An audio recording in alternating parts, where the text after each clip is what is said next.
భాస్కర్ ఉన్నాడా? ఆయన బయటికి వెళ్ళారు. ఏం కావాలి మీకు? ఐసి సార్, ఇది కాస్త చదవండి. నేనెవరినో నీకు తెలుసు కదా. నేను ఎలాంటి వాడిని, ఎవరిని ఏం చెయ్యగలను, నాకేం తెలుసు. ఆఫీసులో ఫైల్స్ తెలుసు, మీ స్టేషన్లో ఉండే సైకిల్ తెలుసు. నేను ఎవరి జోలికైనా పోతానా సార్? హక్కు పక్షిని నన్ను బెదిరిస్తూ ఉత్తరం రాయిస్తా. ఎవరు రాశారు ఉత్తరం? పడుద్దాయి. మీరెందుకు రాస్తారు? మీకేం పని?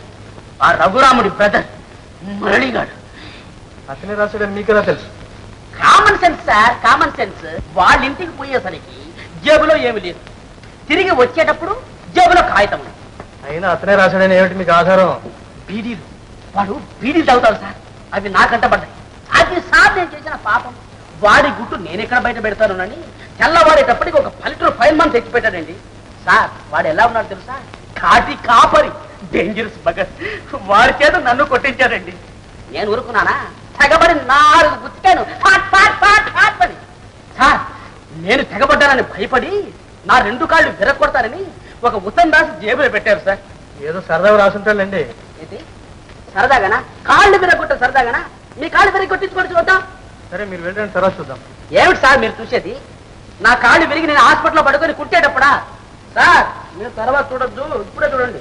అదేమిటి? I got my own application. నేను అపాయ స్థితిలో ఉన్నాను, నాకు పోలీసు బందోబస్తు కావాలి. I need police protection. Sir, ఇక నేను ఇంటికి వెళ్ళొస్తాను. నా 2 కాళ్ళకు మీరే బాధ్యులు.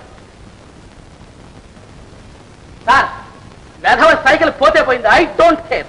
I want only my 2 strong legs. That's all.